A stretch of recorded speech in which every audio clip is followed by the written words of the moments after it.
তারা হয়তো এই হাদিস জানে না, আল্লাহ পাক ওদের কানের মধ্যে আমার এই হাদিসটা যেন পৌঁছে দেন, আমিন।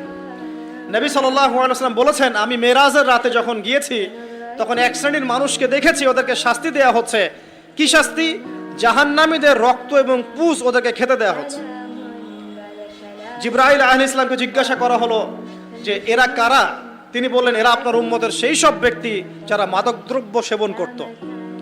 আল্লাহ রাব্বুল আলামিন তার হাবিবের মাধ্যমে জানিয়েছেন, যখন কোনো মুসলিম মাদক সেবন করে বা কোনো ব্যক্তি মাদক সেবন করে তখন 40 দিন তার নামাজ কবুল হয় না।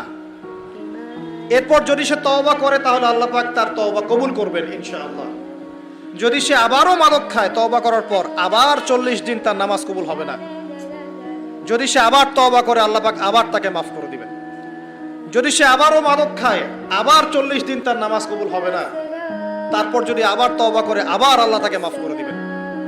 এরপরেও যদি সে আবার মাদক দ্রব্য সেবন করে, নবী সাল্লাল্লাহু আলাইহি ওয়াসাল্লাম বলছেন তাকে আল্লাহ রাব্বুল আলামিন পরকালে মৃত্যুর পরে তিনাতুল খাবাল পান করাবেন। তিনাতুল খাবাল। জিজ্ঞাসা করা হল, ইয়া রাসূলুল্লাহ, তিনাতুল খাবাল কি জিনিস? নবী সাল্লাল্লাহু আলাইহি ওয়াসাল্লাম উত্তর দিচ্ছেন, এটা হচ্ছে জাহান্নামীদের রক্ত, মাংস, এগুলো পুড়ে পচে যে রসটা বের হবে, এটা হচ্ছে তিনাতুল খাবাল।